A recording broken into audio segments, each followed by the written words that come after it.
મેં જે કહાની કીધી છે એ ખોટી છે પબ્લિક ને. એમ નથી બેન, તમે એક સાઈડ નું સાંભળ્યું હશે.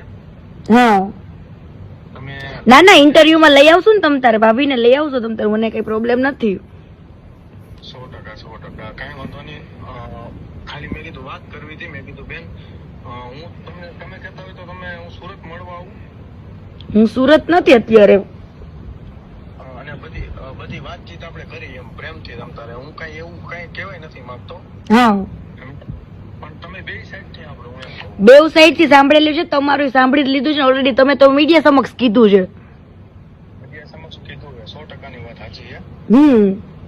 એટલે મેં બે બાજુથી વાત સાંભળી છે. તમારી સાંભળી છે ટોટલી વાત, ટોટલી ઇન્ટરવ્યુઝ જોયા બરાબર, અને પછી ત્યાંથી નહીં સાંભળ્યું છે બરાબર. તમારે સે બાબતમાંથી ઝઘડો થયો તો એ બધું જ. અને જે કાજલ રહી ને એ કાજલ સાથે તમારે 6 વર્ષથી તમારે હતું જ બરાબર. અને કાજલ પેલા તમને મેરેજ ની ના પાડતી હતી, પછી આમની સાથે મેરેજ થયા એટલે એને જેલસ ફીલ થવા માંડી, એટલે તમને રાત્રે ઘરે સુવા નહોતી જવા દેતી, રાઈટ? ફોનમાં તમે વાત કરો, વાત મોડે સુધી ફોનમાં તમે ચર્ચા બહાર વાતો કરવા રહેતા, ને પછી ઘરે જતા એટલે ડખો થતો.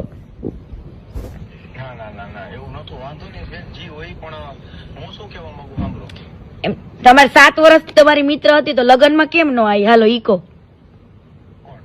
કાજલ કેમ એલાઉડ? અત્યારે આટલું બધું એલાઉડ હોય તો ત્યારે તમે તમારા મેરેજમાં ન આવવા દે યાર આટલી સારી મિત્રને?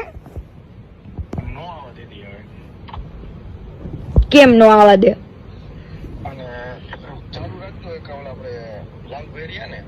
કોણ?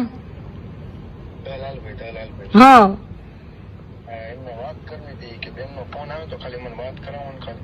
કે તમારી સાથે છે? તમારી જોડે છે? એવું? હા તો વાંધો ને, લઈ લ્યો ને. હા